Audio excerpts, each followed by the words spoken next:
que siempre se relaciona la mafia con Italia, pero no sé si en España a día de hoy también está presente.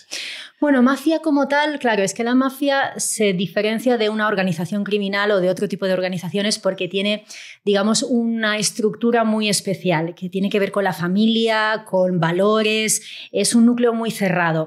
Hay otro tipo de organizaciones criminales que se pueden asemejar un poco, pero mafia como tal en España pues no la hay desde el punto de vista italiano, desde el punto de vista original. Pero sí, por ejemplo, hombre, en grupos criminales los hay, en Galicia con la droga, pero claro, o clanes en el sur, pero mafia en sí, nos quedamos con la italiana, nos quedamos con la yakuza, tiene un estilo parecido, hay algunas mafias rusas también del estilo, pero es que hay unos componentes en cuanto a valores, a pilares, etcétera, que las hacen especiales.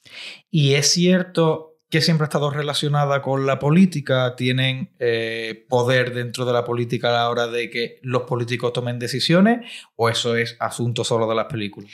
Hoy en día no es así, claro. Vale. Hoy en día no es así, pero sí que hubo una temporada, sobre todo en los años 70, 80, donde, claro, los capos intentaban meterse dentro de la política porque, claro, les venía muy bien, ¿no? Pero es que había políticos que les venía también del mismo modo bien establecer algunos lazos porque tenían mucho poder social en localidades, en municipios, en ciudades, y eso les aseguraba, por ejemplo, a nivel electoral. Entonces había una especie de intercambio de nosotros te damos unas adjudicaciones para hacer aquí tal número de edificios y de empresas y como compensación vosotros pues alentáis a la sociedad a votarnos.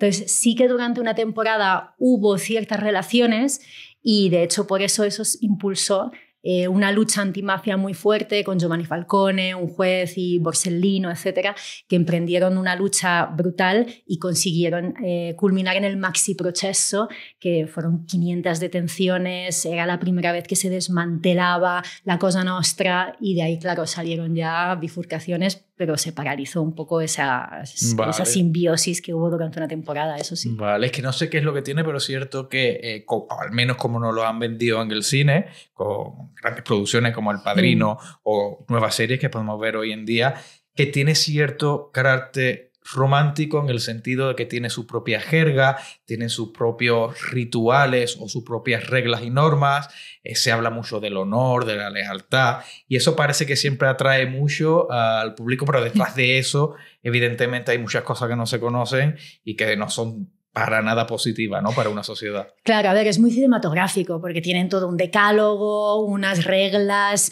establecidas de cómo tratar a tu mujer, cómo tratar a tus amigos, a qué hora tienes que llegar a las citas. Y Pizzini, que era una de las maneras en las que ellos se comunicaban, que eran unos, digamos, pequeños papeles donde escribían los objetivos que tenían. Los Pizzini, ellos hablaban de una forma muy metafórica. Entonces, incluso su lenguaje es difícil de comprender a ojos externos, salvo que tú estés metido dentro. Y luego los rituales de iniciación, las pruebas de honor. Claro, todo eso es material para cine y para novela. Claro.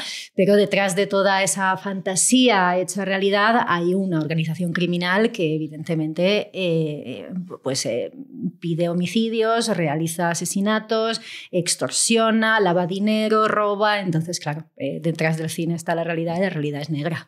Podemos echar un poco más tranquilo que a día de hoy eso está un poco frenado. En España, en principio, no tenemos organizaciones de este tipo, al menos estas peliculeras de este calibre. Y podemos pasar a otros asuntos que no es que sean más esperanzadores, no es que sean más optimistas, pero que estoy convencido que a muchos de los que nos están viendo, nos están escuchando, le va a llamar mucho la atención porque has reunido, diría yo, 10 casos de la crónica negra de nuestro país que han azotado a España en los últimos años, en las últimas décadas. Has hecho un compendio, has hecho un trabajo de investigación fabuloso, pero es que además de ello has compartido tu experiencia. Entiendo que la aprendida o la adquirida en el máster de criminología que has cursado y enriqueciendo todo ello pues con fotografías, con esquemas del cerebro. Y eso es algo que yo creo que hace diferente al libro que has publicado y que hace más atractivo a todos los que se quieran acercar, porque no solo van a aprender sobre cómo funciona la mente de un criminal, sino que la van a ver con los diálogos que pone en todos los casos. Que yo entiendo que son diálogos reales, ¿no? Sí, todo lo que está en el libro es real.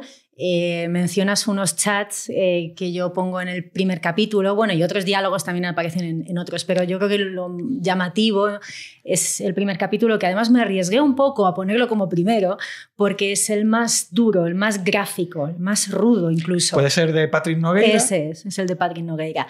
Y claro, cada capítulo está enfocado y cada historia está enfocada para explicar algo de la criminología. Es todo a nivel divulgativo. Y esos chats son necesarios para comprender hasta qué punto hablamos de un criminal falto de empatía y psicópata. Y si no leemos esas conversaciones, vamos a recordar lo que él durante los crímenes, que mató a 4 personas, le fue contando en directo a un amigo en Brasil todo lo que iba haciendo, cómo lo iba haciendo y con imágenes, selfies con las víctimas. Y estamos hablando de unos crímenes muy atroces. Entonces, a nivel científico, a nivel de investigación, era la primera vez que teníamos acceso a los pensamientos y conductas de un criminal en vivo y en directo. Y eso tiene un valor, sobre todo a nivel, pues eso, científico, maravilloso y brutal, porque nos permite adentrarnos de lleno en la mente de esa persona. Creo que, bueno, asesinó a su familia y le contó a su amigo, como había dicho, que no había sentido nada a la hora de asesinarlo. Y creo que la defensa alegó que tenía algún problema mental y no sé hasta qué punto un problema mental, aunque esté diagnosticado, puede restar condena o puede restar pena a alguien que ha cometido un homicidio o un asesinato en este caso. Esa es la gran pregunta y depende, porque hay que diferenciar entre, por ejemplo, psicopatía y una enfermedad mental. Cuando un individuo comete un delito bajo los efectos de una enfermedad mental no tratada o maltratada o bajo un brote psicótico, por ejemplo, se entiende, hay que probarlo también, se entiende que todos sus actos son fruto prácticamente de un estado de desconexión de la realidad. Es decir, sus facultades cognitivas y volitivas están mermadas. Por tanto, no es consciente de lo que hace, por ello no se le aplica una culpabilidad desde el punto de vista ético-moral. Luego, evidentemente, va a ir a un psiquiátrico penitenciario, pero se le van a aplicar pues, tratamientos adecuados para sanar esa mente enferma. Otra cosa es que tú tengas un trastorno de la personalidad antisocial, o seas un narcisista, o tengas anomalías en tu cerebro, pero independientemente de esas anomalías, si tú eres consciente de lo que haces, es decir, si sabes diferenciar entre el bien y el mal, si sabes que tus actos tienen consecuencias atroces, ahí no hay excusa que valga y ahí de hecho no se aplican ni eximentes ni atenuantes. What's up is down, what's left is right. Chasing stars and holding you. I can't see the end, but we'll see it through.